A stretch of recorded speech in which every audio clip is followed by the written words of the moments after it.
Assalamualaikum warahmatullahi wabarakatuh. Nama saya Muhammad Aziz Iksar Kinantias dengan NIM 102210188 kelas SC.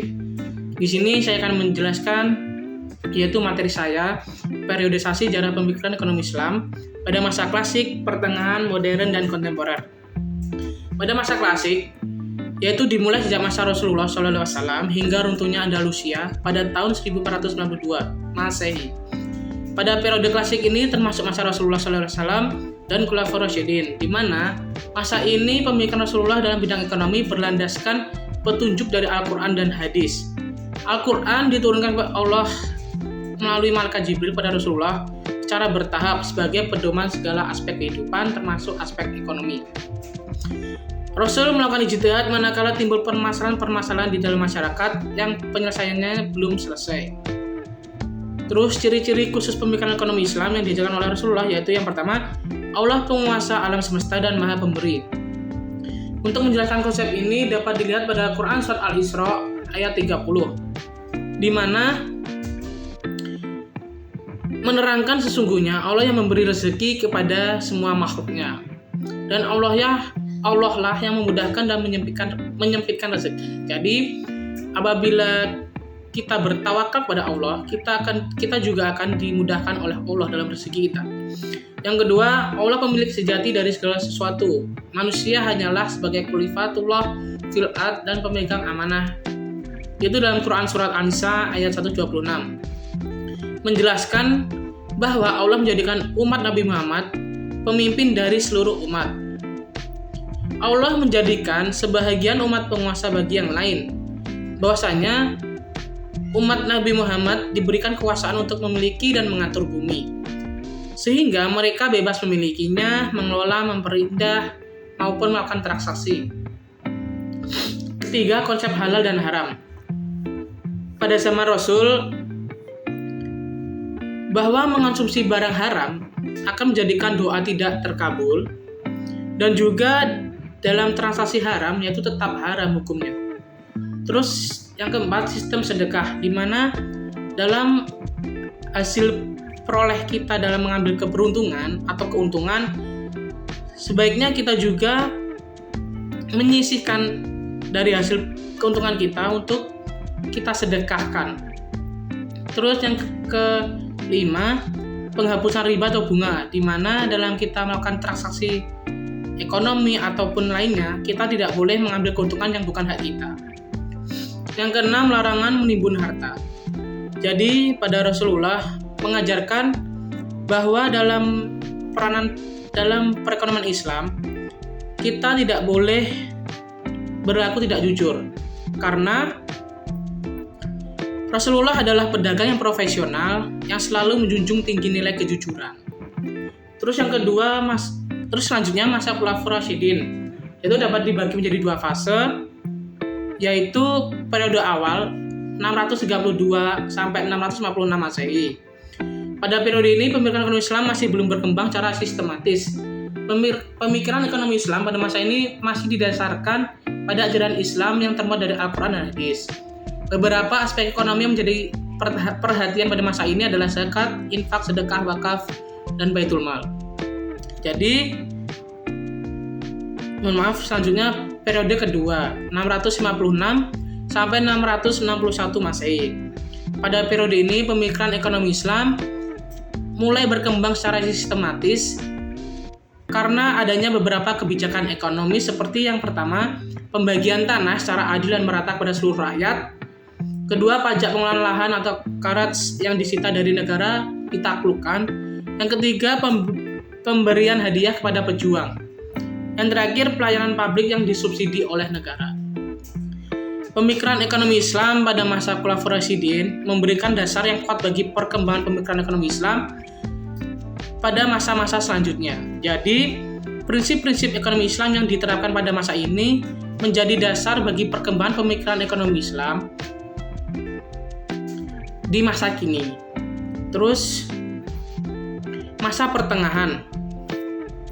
Pada masa pertengahan ini masuk pada masa Bani Umayyah dan Bani Abbasiyah, yang dimana dapat dibagi menjadi dua fase. Fase pertama 651 sampai 750 Masehi ditandai dengan perkembangan pemikiran ekonomi Islam yang pesat, terutama dalam bidang fikih ekonomi.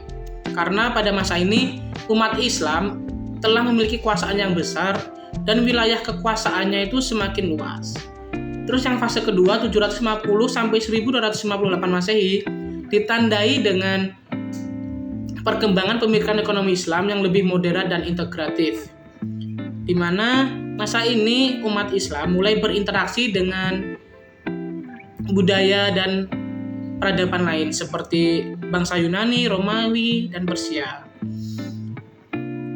Selanjutnya, karakteristik pemikiran ekonomi Islam pada masa Bani Umayyah dan Bani Abbasiyah pada masa pertengahan, yaitu yang pertama, pemikiran ekonomi Islam pada masa ini didasarkan pada ajaran Islam yang bersumber dari Al-Quran dan Sunnah. Terus yang kedua, pemikiran ekonomi Islam pada masa ini bersifat dinamis dan adaptif terhadap perubahan zaman. Terus yang ketiga, pemikiran ekonomi Islam pada masa ini menekankan pentingnya keadilan dan keseimbangan dalam kehidupan ekonomi. Jadi pemikiran ekonomi Islam pada masa Bani Umayyah dan Bani Abbasiyah masa pertengahan telah memberikan kontribusi yang besar terhadap perkembangan ekonomi Islam. Jadi pemikiran-pemikiran tersebut telah menjadi dasar bagi perkembangan pemikiran ekonomi Islam di masa-masa selanjutnya.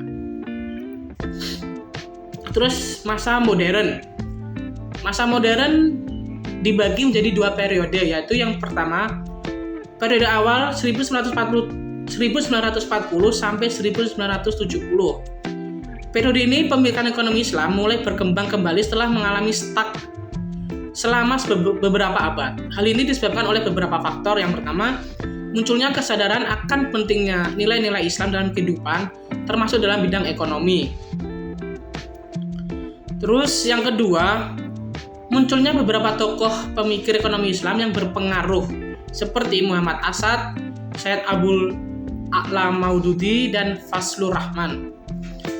Pada periode ini, pemikiran ekonomi Islam difokuskan pada pengembangan teori-teori ekonomi Islam seperti teori zakat, teori wakaf, teori riba, muamalah, dan teori sistem ekonomi Islam.